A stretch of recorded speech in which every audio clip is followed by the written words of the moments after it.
shattered reflections. The rain hammered against the French windows, a relentless, rhythmic drumming that mirrored the frantic beat of Amelia's heart. Inside, the fire in the hearth struggled to hold its own against the encroaching chill, much like the warmth she tried to cling to in the face of the icy dread creeping through her veins. Across the room, David stood silhouetted against the window, his broad shoulders slumped, his posture conveying a weariness Amelia had never witnessed before.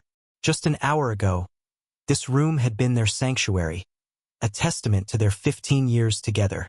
Now it felt like a courtroom, a place where the weight of her transgression hung heavy in the air. The affair had started subtly, insidiously. Daniel, their neighbor, was everything David wasn't: spontaneous, attentive, someone who seemed to truly see her. David, consumed by his demanding career as a surgeon, had become increasingly distant, his presence in their shared life more perfunctory than passionate. Dinners were eaten in silence, punctuated only by the clinking of silverware and the flickering of the television screen. Weekends were filled with his golf outings and her solitary walks in the park. Daniel filled that void. Harmless chats over the garden fence about the weather and the blooming roses quickly morphed into shared glasses of wine on his patio, whispered confidences, and finally, a desperate, undeniable attraction. It was a slow burn, fueled by neglect and ignited by a yearning for connection. It was wrong. She knew. A betrayal of the vows she had made, but the intoxicating thrill of being desired overwhelmed her conscience. For months, she had navigated the treacherous waters of deceit, meticulously managing schedules, crafting believable alibis, and burying the guilt deep within. She convinced herself that David wouldn't notice, that he was too engrossed in his own world to see the cracks widening in their foundation. She was wrong. The discovery had been accidental, a chance encounter. David, returning home early from the hospital, had seen her car parked outside Daniel's house. A flicker of suspicion, a sudden, gnawing unease, had compelled him to investigate. He had found them, in the throes of passion, a tableau of betrayal etched forever in his mind. The silence in the room stretched, taut and unbearable. Amelia finally found her voice, a choked whisper.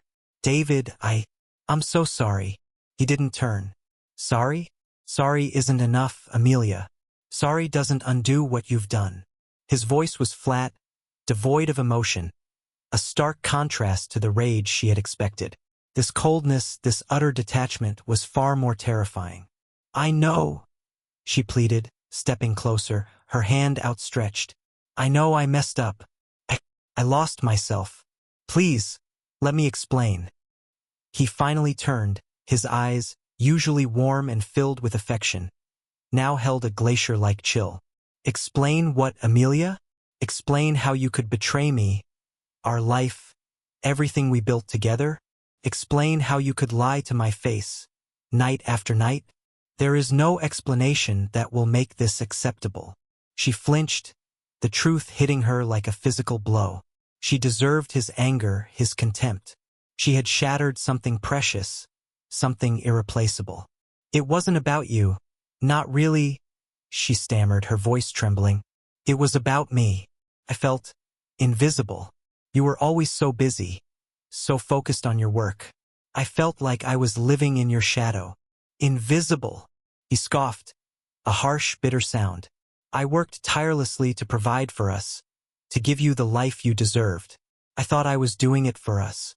Was I so blind?" He ran a hand through his hair, his face etched with confusion and pain. "And Daniel? Was he making you feel seen, Amelia? Was that worth destroying everything we had?" The mention of Daniel was like a knife twisting in the wound. She had betrayed two men, two families with her selfish desires. He paid attention," she whispered, tears streaming down her face. "He listened. He made me feel like I mattered." "And I didn't?" David asked, his voice barely audible. "All these years, and I failed to make you feel like you mattered?" The guilt washed over her in a suffocating wave. She had been so blinded by her own unhappiness that she had failed to see the love that surrounded her, the commitment that underpinned their marriage. "No, that's not what I meant," she sobbed. "I was wrong, David. I was so wrong." He turned back to the window, his silhouette stark and unyielding. "It's too late, Amelia. It's too late for apologies. It's too late for explanations. You've broken something that can't be fixed." He moved towards the door, leaving Amelia standing alone in the firelight, the silence amplifying the drumming of the rain. "Where are you going?" she cried, her voice laced with panic. "I need to think," he replied, his voice devoid of emotion. "I need to figure out what happens next." He left, the door clicking shut behind him, leaving Amelia alone with the ruins of her life. The following days were a blur of tears, recriminations, and unanswered questions. David moved into a hotel, his absence a constant, aching void in their home. Amelia tried to contact him, to plead for forgiveness, but her calls went unanswered. She also had to face the consequences of her actions with Daniel. His wife, Sarah, had been devastated by the news, and the once close-knit neighborhood buzzed with gossip and condemnation. Amelia was ostracized, shunned by friends and neighbors alike. The life she had built, the comfort and security she had taken for granted, had vanished in an instant, replaced by shame and isolation. One morning, a letter arrived. It was from David. Her hands trembled as she tore open the envelope, her heart pounding with a mixture of hope and dread. The letter was short, concise, and devastating. "Amelia, after much consideration, I have decided to file for divorce.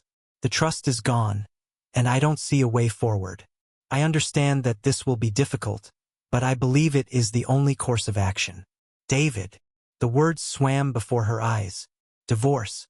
The finality of it crashed over her, crushing any remaining glimmer of hope. Her marriage, her life was over. The subsequent months were a painful and protracted process. The divorce was acrimonious, complicated by the division of assets and the lingering resentment.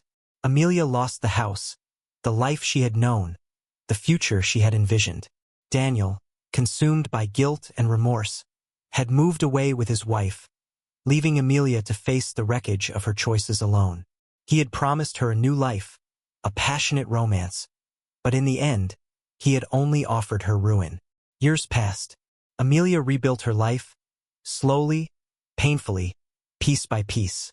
She moved to a new city, found a new job, and tried to create a new identity, one free from the shadows of her past.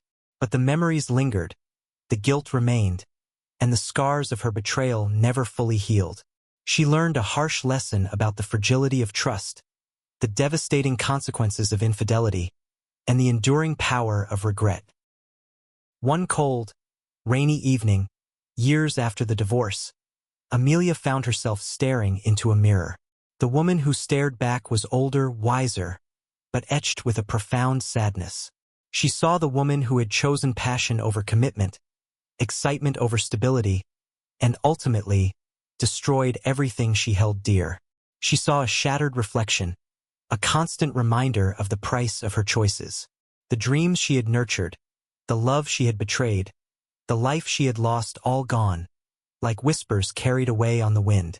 And in the depths of her eyes, a profound and enduring loneliness. The rain continued to fall, a mournful symphony for a life irrevocably changed.